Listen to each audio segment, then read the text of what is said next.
Well, hello, good evening, and welcome. We already have residents here in California's 16th District joining us on the line. Again, good evening and welcome. My name is Allison. In just a moment, I will turn this over to your Congressman Sam Liccardo, again, right here in California's 16th District. He is live on the line, standing by to speak with you and answer your questions. So if you do have questions tonight, you can press 0 on the keypad on your phone to submit those questions. And I am so glad that you're here tonight. Again, Congressman Sam Liccardo, thanks so much for joining us on the line. Allison, thank you. Thank you for introducing us, and thanks to all the members of the community who have jumped on the call. We're going to have a telephone town hall. We've done this a couple times before, but given all the questions that I'm hearing from folks and concerns about this government shutdown, I thought it would be pretty important for us to connect again. We certainly try to do it live as often as we can. We've had, I think, 9 town halls throughout the district so far in person, but I think we know that folks often have a hard time getting to those because they're busy, they got jobs and families, and so we find often telephone town halls are a great way for us to connect. Allison, if folks want to join and ask a question or make a comment, how can they do that? Excellent question, Congressman. They should press 0 on the keypad on their phone to submit a question, and we'll be taking those questions live tonight. We're really excited to have you speak directly with your congressman. Again, in California's 16th Congressional District here, Congressman Sam Liccardo is on the line today. And again, if you want to submit your own question for him, just press 0. Okay, and thank you, Allison. And the reason why we're stalling a little, for those of you who have joined us and are waiting, is it takes a couple minutes for this automated system to get everybody on the town hall together. So I appreciate your patience while we just wait a minute or two longer to get everybody on the line, and then we'll have a conversation. Certainly welcome your questions, your comments, and we'll be able to respond to them directly. In the meantime, if you'd like to either subscribe to our newsletter or to opt in future telephone town halls, you can do that by pushing the number 7. That's an easy way, and then we will send you our monthly newsletter and certainly let you know when other town halls are happening. If you would like to participate directly in this town hall by asking a question or making a comment, please press 0. Then you'll be in the queue, and our moderator will be able to get your question. So we're going to be talking about the government shutdown certainly at the start, but whatever you want to ask about any other issue, by all means, feel free to. I think we're going to try to focus the questions early on in this telephone town hall to the government shutdown because we know people have so many questions about that. And then certainly we can be more wide-ranging as the hour weighs on. So thank you so much, Allison, for getting us started. Allison, do you think we need a minute or two longer? What do you think? You know what? I am pretty sure we are just about ready to start. Great. Just remind people how they can ask a question and sign up for the newsletter, and we can be off to the races. Okay, well, I'll start in and just give a very brief overview. Well, not so brief.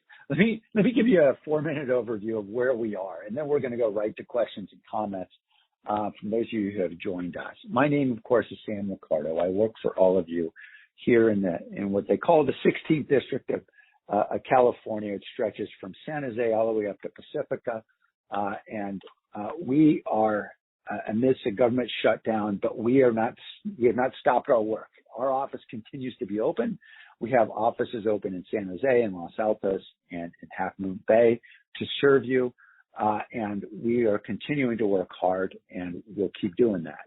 I want to discuss briefly how we got here with this whole government shutdown, because I know a lot of folks have a lot of questions, but often what you see in the media sort of skips over an awful lot of what the basics are of how we got to this place. Now, we have a budget process, of course, in Congress. The Republicans control both houses of Congress and the White House, of course, and they also control all the committees, all the appropriations committees. Now, all of those appropriations committees are supposed to bring bills to the floor of the House. That's where all spending bills start under the Constitution. All the 12 of the appropriations bills come to the floor of the House. And so far, we've seen only 3 of those bills actually get voted on by the House of Representatives. We're supposed to get all 12 passed by now because, of course, the fiscal year finished a couple weeks ago. So we're supposed to have all that work done. We're supposed to have the Senate pass those bills, and then the president would sign them. In this case, the president issued his skinny budget a bit late. That held a lot of things up. The spending bills also got held up. It's fair to say I have zero control over that process, since again, it is controlled by the majority party. That is that whole process. But so far, on the House floor, we have only approved 3 out of the 12 bills. The other 9 bills have not even been voted on. When you don't get appropriations bills passed, that means you need what's called a continuing resolution. That's where you hear this initial CR so often. The CR is essentially sort of a bailout procedure when the appropriations work isn't done. And it's used increasingly these days, unfortunately, because the work of Congress isn't getting done in a timely way. And the basic notion of continuing resolution is to simply continue spending where we were spending last year. That is, you keep spending at the same rate until we negotiate and pass a new appropriation bill. In this case, though, there's some very important specific contexts. One is that one important part of that spending were these ACA tax credits, the Affordable Care Act tax credits, that 22 million Americans depend on to pay for their health care premiums every year. They're due to expire this year. And so if we were going to spend what we were spending last year, what we'd be doing is continuing those Affordable Care tax credits. Unfortunately, that's not in what's been proposed so far to either the House or the Senate, and that deadline's quite real. Because November 1st, in just a couple weeks, people are in fact required to start selecting their health plans. And we'll talk about what that means in terms of their cost.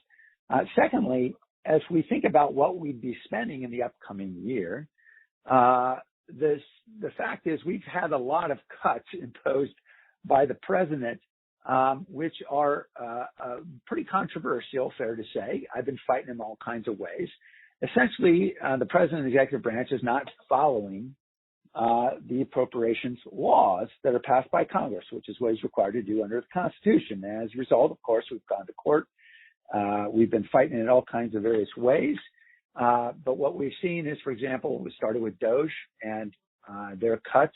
Then we saw what we call rescissions, and then pocket rescissions, and most recently cancellation of dozens of energy projects, for example, all throughout the district that have very big impacts. And if we are going to simply have a continuing resolution to continue the level of spending, it ought to be based, in the view of many Democrats, on what we actually approved as Congress, rather than what the president imagined the spending should be based on what we believe are illegal impoundments, that is, not spending according to the appropriations laws. And in fact, several Trump-appointed federal judges have ruled that what he is doing is unconstitutional, as has, for example, the key authority, which is a Republican-led entity called the GAO, the General Accounting Office, which is a nonpartisan office, but led by a Republican, which has on 5 occasions identified failures of the president to follow the law. So we've got those 2 basic challenges as we think about this process. We had a continuing resolution come before the House. It passed the House. I voted against it. And it's been held up in the Senate. It's now been voted on in the Senate 7 times, and it cannot get the required 60 votes in the Senate. That's why we now are in a government shutdown. Now, there's a whole lot more to all of this, and I'd be happy to talk to you about all the details, but the fundamental reality is I am not supporting this continuing resolution, nor are nearly all of my colleagues, because first, the cost of living is brutal for families today. And if this continuing resolution passes without the extension of these Affordable Care Act tax credits, we're going to see everyone's health care premiums increase dramatically in the next year. And for 22 million Americans, and in our district alone, 24,000 of us are going to see our health care premiums double, because those are the folks who specifically are relying on those tax credits to buy on healthcare exchange. So that's a huge impact to lots of families here in our community. Families would be paying $3,200 on average if they were buying their health insurance on those healthcare exchanges. That's a huge hit to families that are struggling to pay their bills. The second reason why I'm not supporting it is we need provisions in the law that will require the president to follow the law.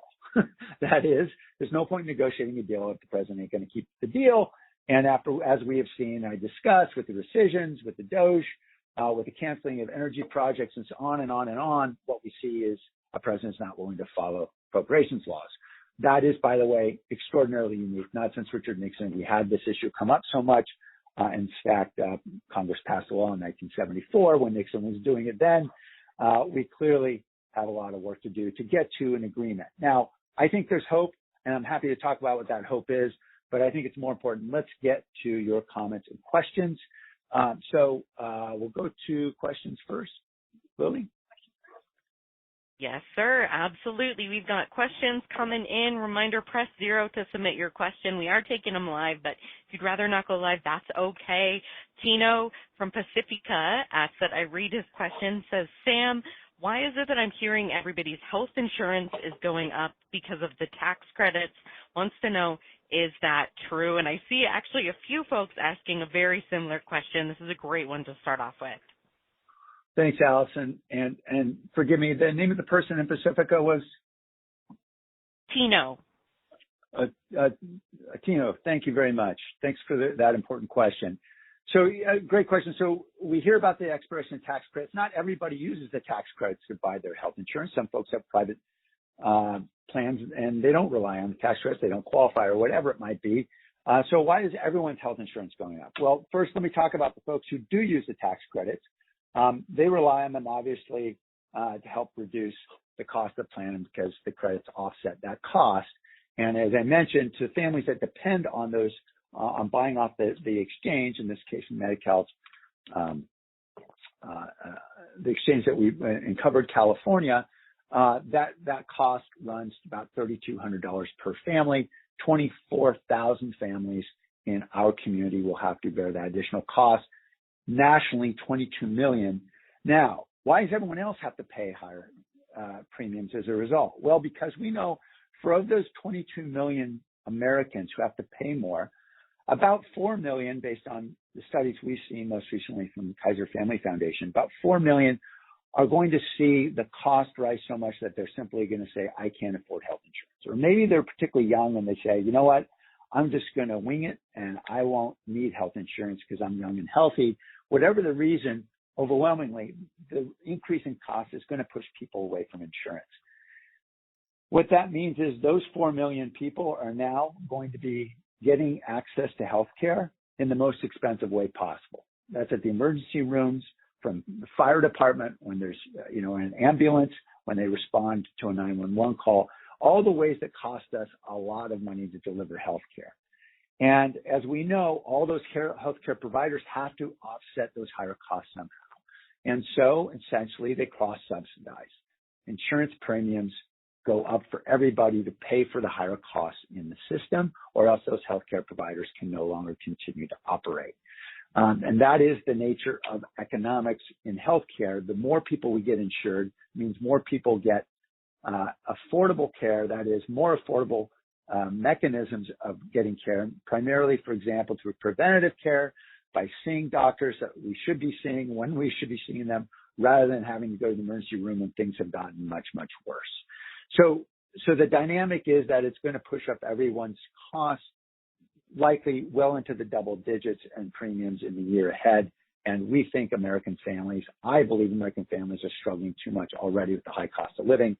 And so that is a very key reason why I'm not supporting the continuing resolution that's before us today. As I said, the real issue is in the Senate, where it needs 60 votes. Okay, Allison, happy to take the next question. Excellent. We've got Stephen up next before Craig. A quick reminder, press 7 to sign up for our newsletter. Stephen, you're live with Congressman right now in Palo Alto. Please go ahead. Good evening, Congressman Liccardo. My name is Stephen Rosenblum. I live in Palo Alto. Hey, Stephen. And I have Thanks for joining us. Hi. So I have a question about what the responsibilities of the Speaker of the House in a situation like this are. It seems to me totally irresponsible for Speaker Johnson to put the House in recess in a time which we don't have a budget. Is there anything that the minority can do at this point to put pressure on him to call the House back into session in order to work on this? Yeah, that's a great question, Stephen. As you know, for 2 weeks now, Republicans have stayed home. Now it appears we've seen indications that for a third week he's going to tell them to stay home. We've recently seen Kevin Kiley from who is a Republican, speak up and say he thinks it's a bad idea. So we hope that there'll be some pressure on his own side, because I think many Republicans recognize, look, they've all got to run for re-election too, and it doesn't look good for them to be staying home. The other thing, so that's I think there can be pressure from within. Secondly, in terms of what we do, the first thing we're going to do is show up. We showed up last week. We were there for 4 days last week, waiting for them to negotiate, waiting to vote. They never did. So we continued, obviously, to voice our desires to negotiate. And I think the contrast between seeing 210 Democrats standing there on the floor of the House with, I think there was one Republican that day, there was a photo taken, was a pretty stark reality. And hopefully that is a good signal to the Speaker that he needs to get folks back. We're likely to be doing that again next week. I expect I'll be flying back again on Tuesday, probably, for that. So we can, again, show up, be ready to go, and certainly put the pressure on. And then obviously the communication that we do to our own communities and nationally is critically important. The Speaker is aware that he is losing this fight right now. That's certainly what the polls are indicating. And regardless of whatever anybody thinks about polls, and I don't put a lot of faith in them, the truth is I think most folks understand just how much healthcare is how much they're strangled by healthcare costs along with all the other costs. And so we have to really take the fight to the American people. Ultimately, this is about the will of the governed, and we have to do a better job every day of communicating to folks what's at stake. So we're going to continue to do that. There's no magic mechanism. This is a majoritarian institution. We don't have any magic tool to force the Speaker back. I can tell you that, certainly there have been conversations quietly between Democrats and Republicans who are willing to perhaps buck the Speaker about how there might be deals that could enable us to go around the Speaker. But I couldn't tell you today that we have anywhere near the number of Republicans it would require to make that work. And so for now, we will rely on their leadership, negotiating with our leadership.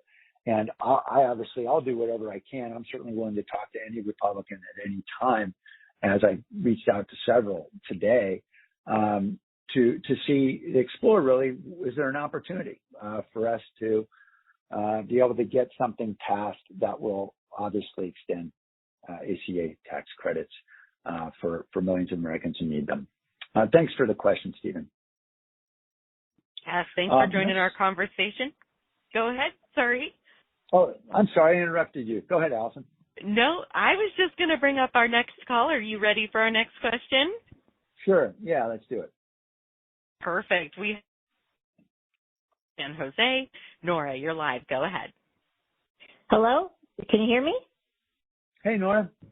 Oh, hi. Welcome. Hi, I'm Mr. Licardo. I first want to say I asked Anna Eshoo, I always went to her town hall meeting, and I asked her if she thinks her successor would continue these town hall meetings.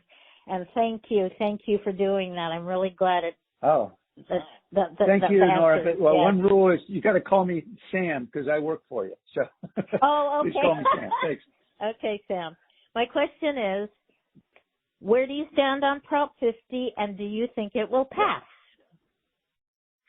Yeah, I support Prop 50, and it's looking good. But I've stopped trying to be political consultant or prognosticator a long time ago. So I'll just say I'm going to do everything I can to hustle because I think it's going to be close. And the reason why I'm supporting Prop 50 because I hate redistricting and I hate the idea of gerrymandering or anything else that anybody else wants to call this process.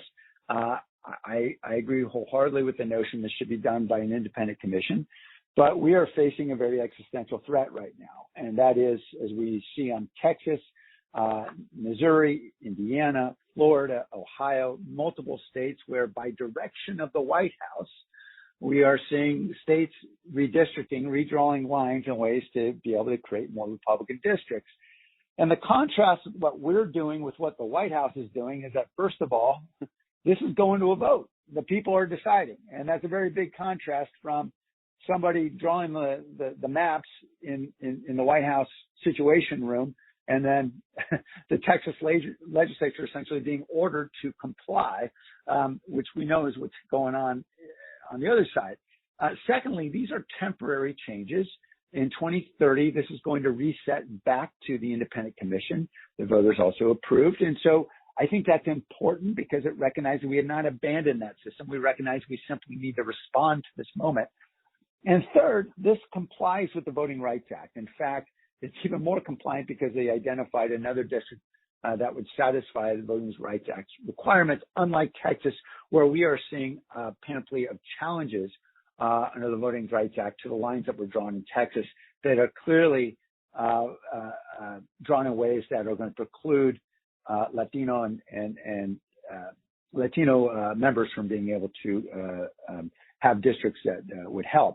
So in any event, that is the law, and we'll see in the courts how they do in the 5th District in Texas. Nonetheless, one way or another, I can say this is a much better way of doing it. Let's leave it to the people. Let the people decide. I hope the people will agree. This is something we need to do for 4 years. Thanks for the question, Art. Appreciate it. Thank you so much. And Sam, we actually have a follow-up polling question for our audience on this conversation topic. So thanks so much for joining us tonight, Nora. So listeners, you'll vote by pressing the buttons on the keypad on your phone. It is a simple yes or no question. Do you support the California's legislature's decision to put this redistricting effort on the ballot for voters? Press 1 for yes, you support it. 2 for no, you oppose. So again, do you support or oppose Prop 50, California's? to be clear. Yep, Prop 50. Thank you so much. Yeah. Perfect. Yep. Do you support or oppose Prop 50? Press 1 for yes and 2 for no. Then we have Gary's question up next, but want to remind everyone, push 0 to submit your own while you've got your keypads out. Press 7 to sign up for our email newsletter. We just about cleared out that queue. Right now is a great time to press 7 so you can sign up for that e-newsletter. That's a great way for us to keep you up to date on issues we're discussing tonight, as well as other issues going forward. Without further ado, Gary in San Jose, you're live right now with your Congressman, Sam. Go ahead. Okay, thank you. Gary. I would like an explanation for something that I don't understand here. Now, Congress controls the purse strings. So how is it possible that Congress can decide to fund something and then President Trump can stop it or cut it back? Now, instead of that just not being possible, Trump does it, and then there has to be court cases to tell us what we already know, that he can't do that, and it turns into a big mess. How is that happening? Great question. So, Gary, you're right that under Article 1 of the Constitution, what we call the power of the purse is vested with Congress. Now, we pass appropriations laws, and then they're signed by the president. And then it is up to the president and the executive branch to execute those laws, meaning to go spend the money. Now, there's some cases where they don't spend the money for good reason. Maybe the project isn't ready, for example, and there's procedures for rolling those dollars over and so forth. That's all set out in a 1974 law called the Impoundment Act. But when the president decides he's simply not going to spend, or he's going to spend differently, then that's clearly a violation. And in 1974, they had this problem with Richard Nixon. That's why they passed this law. And the problem is that under the 74 law, there's really no clear mechanism for enforcement.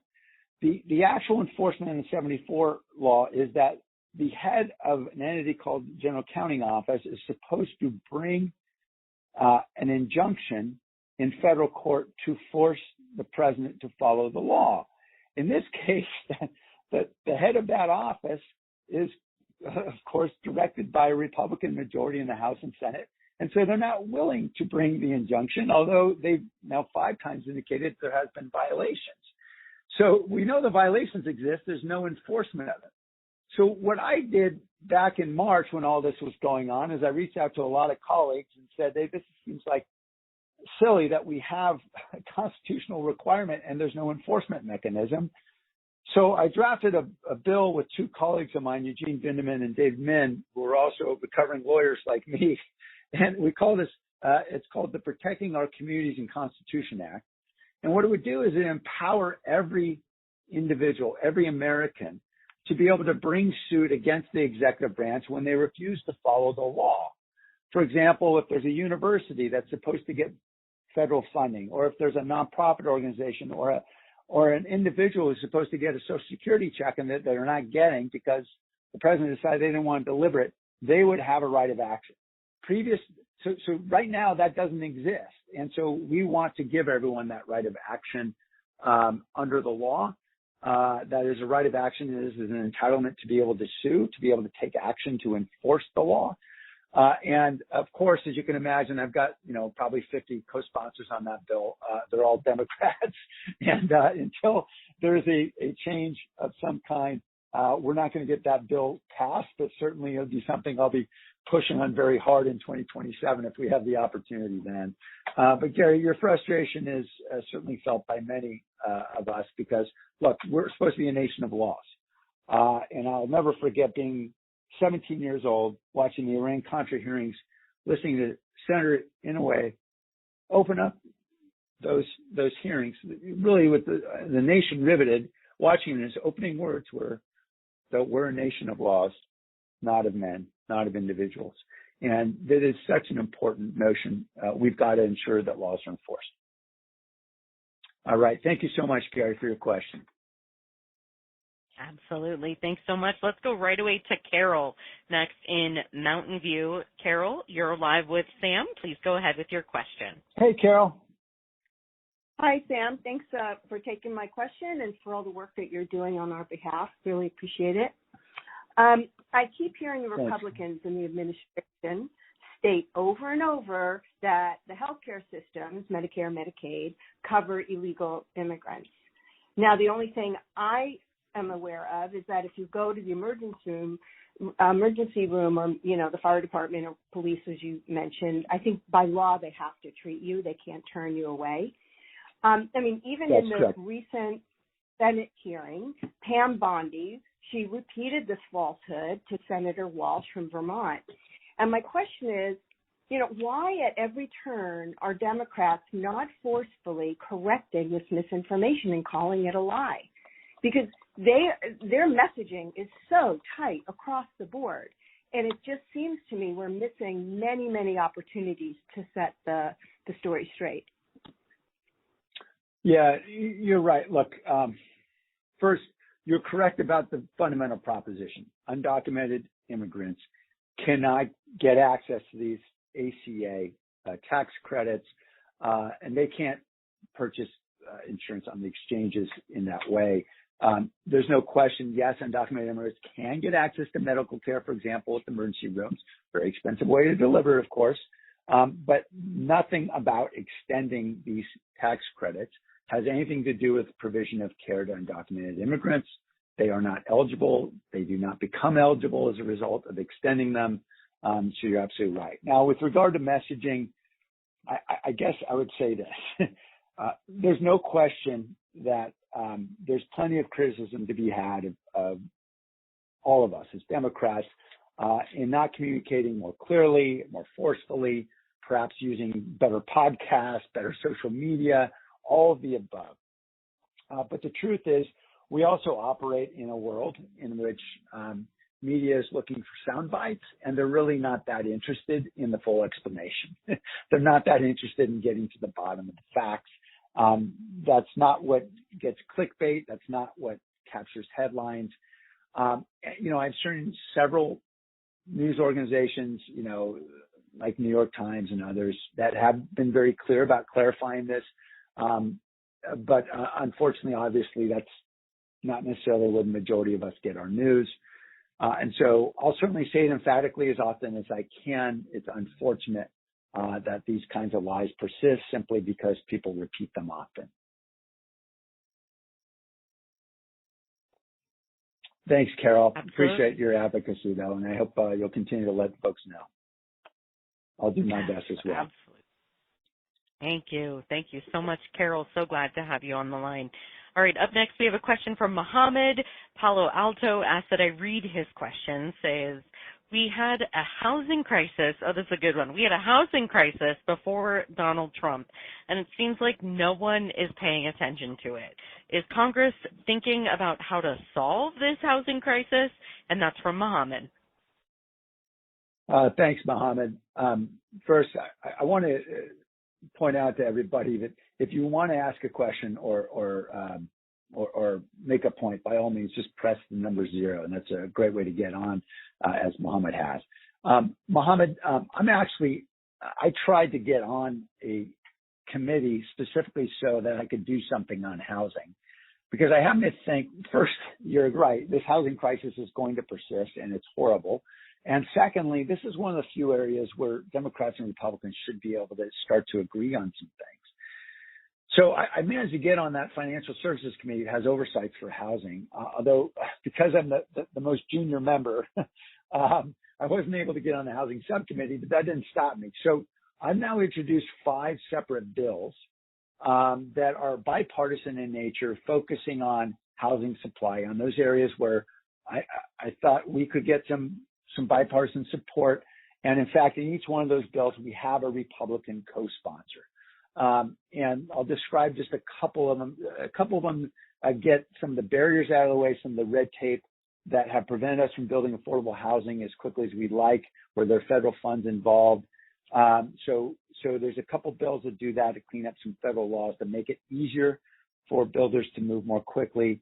One bill would find funding for the conversion of vacant office buildings and vacant retail and hotels to help us repurpose those into housing, because I happen to think we have a real opportunity there. And particularly with older buildings, it's not really possible with large new office buildings, but some of the older buildings, what they call Class B and Class C, tend to have smaller floor plates. So those are real opportunities for us to build housing. And then I have another bill to really empower homeowners to become home providers. And what do I mean by that? Lots of homeowners in San Jose, when we introduced this approach to be able to get a permit for building an ADU or a granny unit, ADU stands for accessory dwelling unit, a backyard home, that when we made it easy for folks where they could get a permit online by just, going to the city website and then choosing from among the 20 or so pre-built, prefabricated, pre-designed homes to install in their backyard, which, by the way, are much cheaper these days. They're able to get the permit in a single day. And we saw permits skyrocket. They went from like 15 a year to more than 800 a year in just a couple of years. And so we knew we were onto something, and we thought that was really exciting. Then we went back to talk to those homeowners about their experience, and we found out only about half of them were building the ADUs. And the challenge was financing. A lot of modest homeowners of modest means cannot afford to be able to finance them. They don't have a big enough equity line or whatever. And a lot of banks won't lend. They won't offer second mortgages on these. And so we had to get Fannie Mae and Freddie Mac involved. And so that's another one of the bipartisan bills I've introduced, is to get the federal government involved in backstopping those second mortgages to build ADUs in the same way that they've helped tens of millions of Americans afford their first home through Fannie Mae and Freddie Mac. So that's an example of another bill. So we've got a lot of bills working on trying to expand housing supply, trying to help accelerate the affordable housing development, and we'll keep working on these ideas. And if you've got some, let me know, because we're going to keep pushing on this, because I know this housing crisis is going to persist, and we actually have some movement on the Senate side. They've absorbed a couple of my bills already that they're going to bring to the floor, and that is a good sign, which means that they're hopefully will be moving on the House as well, and we can actually get a bill to the president's desk. So I'm going to keep pushing on this, because I feel like that is a very big reason why I was sent to Congress. Thanks, Mohammed, for your important questions. Yes, absolutely. Let's go next to Craig with a great question about innovation. Craig in Half Moon Bay, you're live right now with Sam. Please go ahead with your question. Hey, Craig. Hi, Sam. I worked for a federal judge for 22 years and run nearly 100 websites today, including Greta Thunberg's main website. and dozens of websites covering healthcare, education, science and technology, energy, and politics.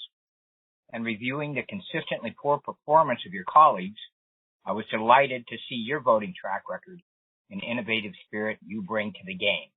I know I sound like a shill, but when I'm excited, sometimes I do. I view you as one of the best politicians, if not the best choice out there today to solve a wide variety of national issues and local issues here in Half Moon Bay. I have some cost-effective solutions for housing and healthcare. Perhaps we can discuss at a later date. You're smart. I think this town hall is a great idea. It was ergonomically designed. It works well for the average people. And if you aren't willing to consider running for the White House in 2028, I dare you to sell me a load of sour cream supporting candidates widely known to be inept and patently corrupt. But before you answer that sensitive question, you know a lot of innovative products have been developed here in Half Moon Bay and across Silicon Valley. And our firm, a small group of old dog engineers, have requests on our desk from the Department of Defense and ministers in foreign nations that we've worked with to deliver billion-dollar answers to a wide variety of problems from water and green tech power to development of export products. Can your office, that's right across the street from where I'm talking right now, half a mile from my home, help us navigate Department of Energy and DOD grants, or would you rather talk about that sensitive White House in 2028 question? Craig, thanks for your question. I can assure you I need to stay married, so there'll be no runs for any other job. I'm happy with the job I've got, and it's a big enough job. But going to the focus of your question, and I appreciate your support. Well, navigating DoD is brutally hard for small tech companies, and we are fortunate, though, to have a seed of change planted in Mountain View, and that's called the Defense Innovation Unit. And their job is to start to get the Defense Department and its really awful, clunky procurement system to be able to engage more nimbly with the tech community, particularly small tech companies that are quickly providing the tools. Tomorrow, we know that we cannot procure AI and data analysis and software in the same way you procure a ship or a plane. And Defense Department is slow to get there, but the DIU is actually helping to accelerate some of that process. So I'm happy to help you get introduced to the team at DIU. Their job is to help DoD better navigate this tech environment. In many cases, we know the taxpayers are much better served if the Defense Department is buying a tech solution that's right off the shelf rather than procuring it through, some big company like Raytheon or Lockheed or whatever, and it ends up costing much more and it takes much longer to deliver. Much better just to go to the tech solution that's available. And so we want to encourage more of that. So happy to work with you. Please send us a message and we will reach out to you to get you connected to the DIU. I'm looking now at Justin. What's the best way for me to do that? Website, yeah. If you just send an email through the website, we'll look for it and we'll connect you to the folks at the DIU. Thanks, Craig. Appreciate the question. Yeah, thanks so much, Craig. All right, I'm going to do another quick call for email addresses. Again, email is one of the best ways for us to keep you up to date, let you know about more teletown halls. So press 7 now to provide us your email address. And let's go to, I hope I say your name right, Sriram in Los Altos. That's what I read their question. Says, with the way things are, I'm worried about the democracy itself. Can I get a taste of your optimism? Where do we go from here for fair elections? And I would like your take on this. It's very concerning. And that's from Sriram. Thank you, Sriram. Look, I know there's a dark mood for a lot of folks in our community and throughout the country right now. And I want to assure folks that there's good reason to have hope. And not just because I'm saying it, but because there's a lot of evidence all around us. You're going to see a lot of neighbors out there, I know, for No King's Day in just a week and a half, and I'll be out there with them. And what we're learning is that those protests and demonstrations are actually having pretty big impact. We also know that as bad as we might view the decision, one decision or another, the Supreme Court, what we're seeing is the federal courts are holding. We've had more than 200 injunctions issued by Democratic and Republican appointed judges so far that have either stopped or significantly narrowed unconstitutional or unlawful action by this administration. And we're working with many of these nonprofit organizations that are doing incredible jobs, groups like Democracy Forward and Public Citizen and others. And I'm part of a response team in the legislature that helps to write amicus briefs rather, and help connect folks to resources. And they're doing an incredible job of fighting the good fight. And they're winning more than you might think because the press doesn't always report all that in the front page. And most of those decisions are never getting appealed. And so they're actually holding. And I'm impressed by the number of Trump-appointed judges I'm seeing increasingly. And recently, just yesterday, we had a significant one. Trump-appointed judges who are holding the line, as we did, for example, in Oregon,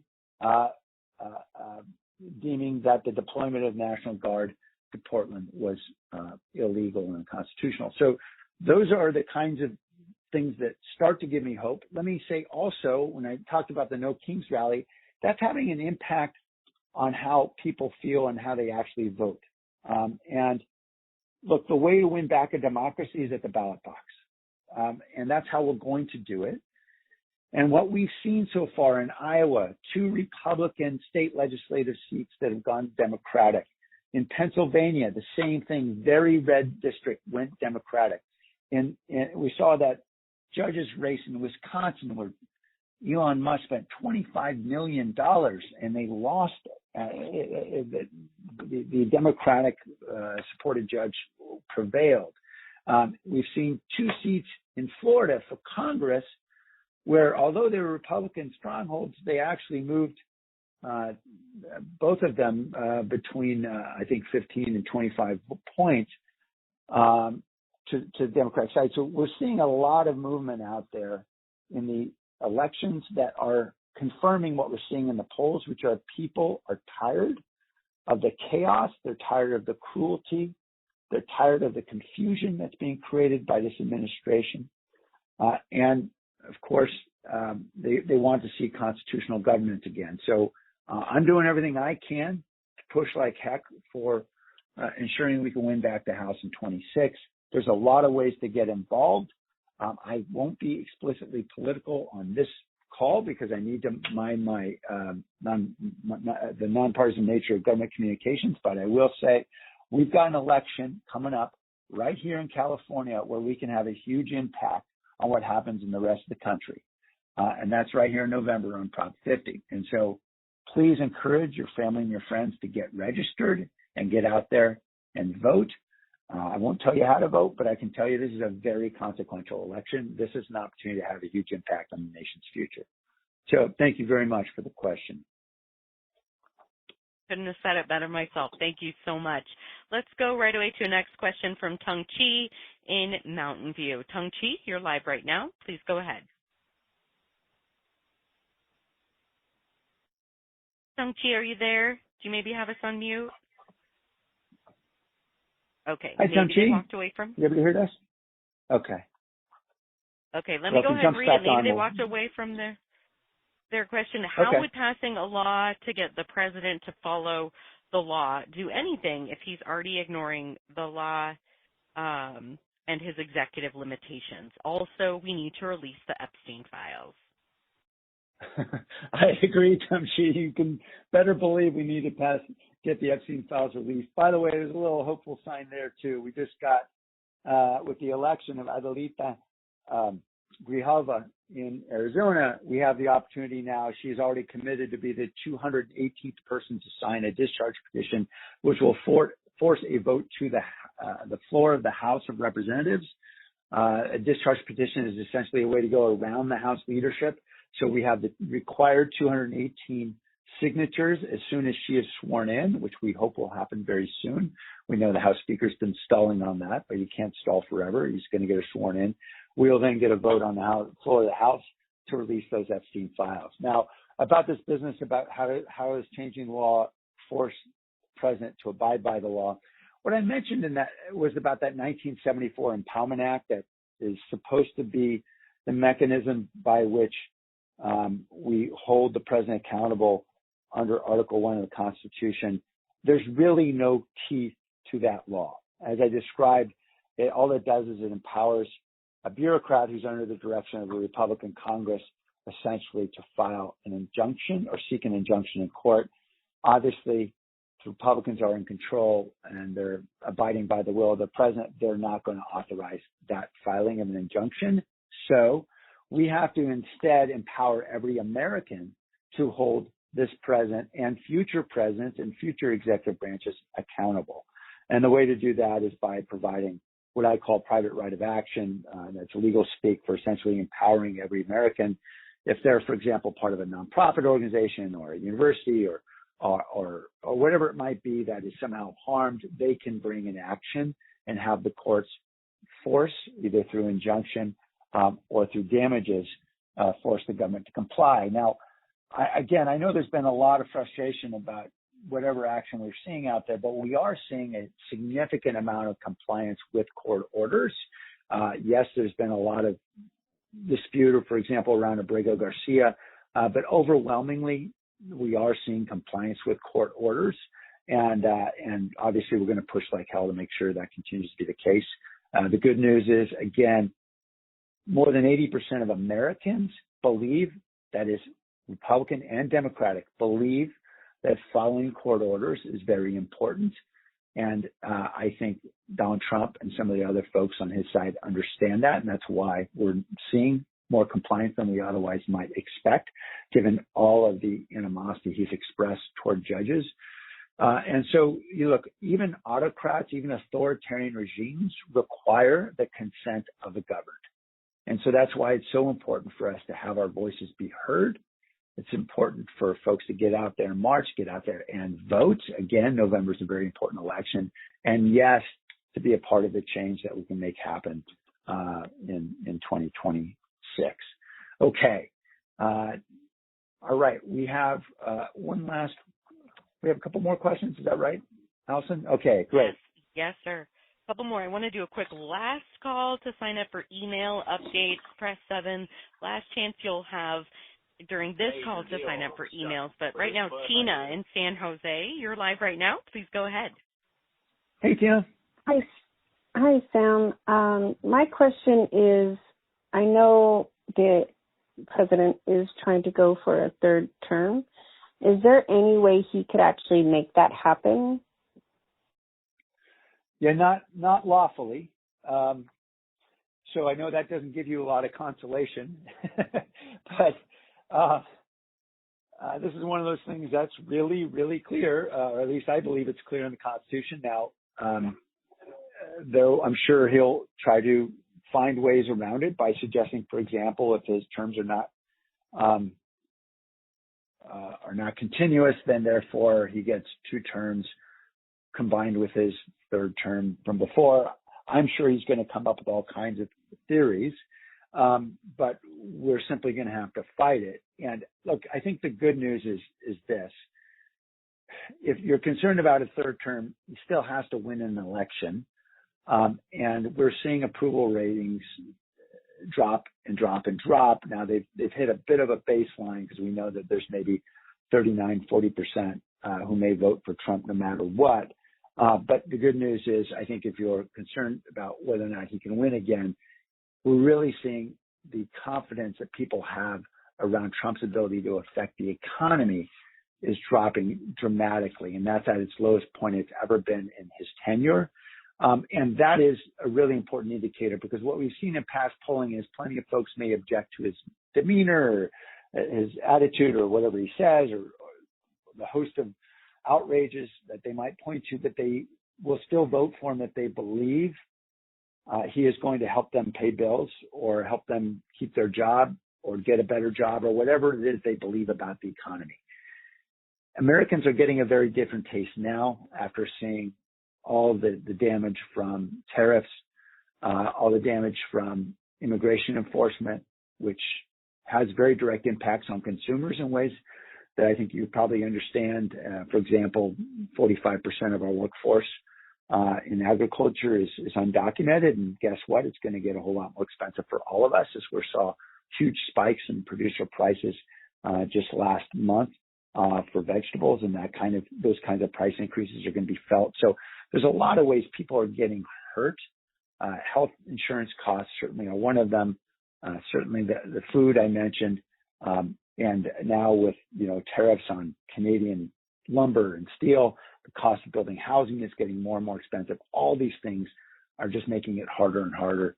So look, again, I know people are concerned about the authoritarian aspects of this regime, and they should be. We should all be, particularly the deployment of military to cities. But still, fundamentally, even authoritarians need the consent of the governed to govern. And I am increasingly seeing signs that American people are getting it. All right. Thank you so much, Tina. I appreciate your question. We do have time for one more question, Allison, I'm told. Is that right? All right. Yes, sir. Let's bring up the next one here in line. We've got Jung in San Jose. Please go ahead. You're live. Hey, Jung. Hi. So, given the limited power of the Democrats right now, they pretty much can only just shut down the government, how can we keep the Trump administration from sending the National Guard, ICE agents, and the military potentially into the Bay Area and stirring up trouble? Yeah, thank you for the question, John. And I know you're going to regard this as being politician speak, but I'm going to say it anyway. The Democrats didn't shut down the government. Republicans control the House. Republicans control the Senate. Republicans control the White House. It's their government to run. And we've seen 4 shutdowns under Donald Trump. We didn't see any under Biden. We saw 1 under Obama. I don't believe the power to keep this government running was very much in the Republicans' hands. All they had to do was pass appropriations bills. That's how you keep a government running. So in any event, but I know that's an aside. I know that isn't what you're focused on. The question is, what are we going to do about the prospect of troops coming into the Bay Area? And yes, it's very real. Let me first describe why we have not seen more ICE raids in the Bay Area compared to other regions. Up until they passed what I call the big, awful, bloated budget bill that provided tens of billions of dollars for ICE enforcement, they really didn't have the personnel to be able to do a lot of raids nationwide. And they also didn't have detention facilities. In fact, there are currently no detention facilities for ICE in Northern California. The closest one is near Bakersfield. Now, that may change very quickly now that they have money, and there's certainly talk about converting, for example, the Dublin Women's Center. So that's one reason why we haven't seen the raises, because they don't have an easy place to go detain folks. And secondly, because our local police departments have uniformly said, look, we're not in the business of federal law enforcement. We enforce all of the quality of life and, laws that protect us from violent crime and so forth. That is state and local laws. That's what police departments are empowered to do. That's what they focus on. And as a result, they don't have local police departments providing the manpower to engage in those raids. Now, again, that will change and can change as they're able to hire. We're going to find out how quickly they can hire. Certainly, we've heard mixed signals. I know they're offering very big bonuses, but we also know the Department of Homeland Security is apparently not a very well-oiled machine. I'm hearing lots of interesting stories about the inability, for example, to authorize even $100,000 expenditures without a secretary's approval. All those things will clog up their ability to get things done. So the good news is where incompetence reigns, we have opportunity. Now, what we saw in Oregon was a very strong decision by a Trump-appointed federal judge that said, this is unlawful. You can't deploy National Guard here. We're recently now seeing another ruling in Chicago. As long as Trump and Republicans know that violating federal court orders is strongly disapproved by the American people, more than 80% of whom in every poll I've seen have said that law that the executive branch, Congress, every American must comply with federal court orders. That will be very helpful for us. Obviously, we're going to continue to fight in court. We will obviously do all we can as well to encourage to our civil society organizations, encourage protesters to remain peaceful and to stand down. That's critical. We know that if a 19-year-old's throwing a rock, that can provoke something. We don't want to see what it provokes. So we've got to ensure we continue to communicate clearly to everybody. If they're involved in demonstrations and marches, they keep them peaceful. So far, what we've seen in Oregon has been very positive. Similarly in Chicago, and so that's positive, and we hope that will continue. We got to do everything we can to continue communicating in that way, because what we don't want is to give them reason to fire that first bullet or to impose martial law or do anything else that we know some may intend. And then, frankly, I am focused on finding a way to communicate to those 2 million women and men. And I've been having conversations with various folks in philanthropy and elsewhere about how we can better communicate about the obligation that every member of our military has to follow the Constitution. And by that, I mean the Military Code of Justice is unlawful for any member of the military to follow an unlawful order. And so it is imperative for us to clearly communicate to members of our military about their obligations. Essentially, we need them to stand up and we need our protesters to stand down. We want them to be visible. We want them to be vocal, but we don't want them engaging in any way. On the other hand, members of the military, we want them to abide by the Constitution. So those two communications efforts are going to have to significantly ramp up in the weeks and months ahead to ensure that we have retain our democratic institutions against what I'm very deeply concerned about is a strongly authoritarian push from this administration. All right. So I know that this is dark stuff to talk about, and I don't enjoy it, but I will tell you all that I think there are many hopeful signs that I'm seeing throughout our country of members of our community, members of our country, our fellow Americans standing up in a big way. You know, it's Camus that said, where there is no hope, it is upon each of us to create it. It is our obligation to find our opportunities for creating hope. We have great opportunities in the weeks ahead.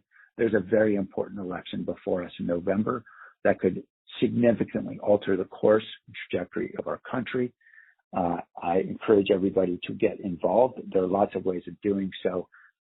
I will not describe them on this call. I'm not allowed to, but I think we all know there are great organizations out there hustling to get engaged, to get people to vote this November, and obviously in the elections ahead. So please do get out there and vote. Thank you all for taking the time to join me for this town hall. We're going to continue to have town halls throughout the district.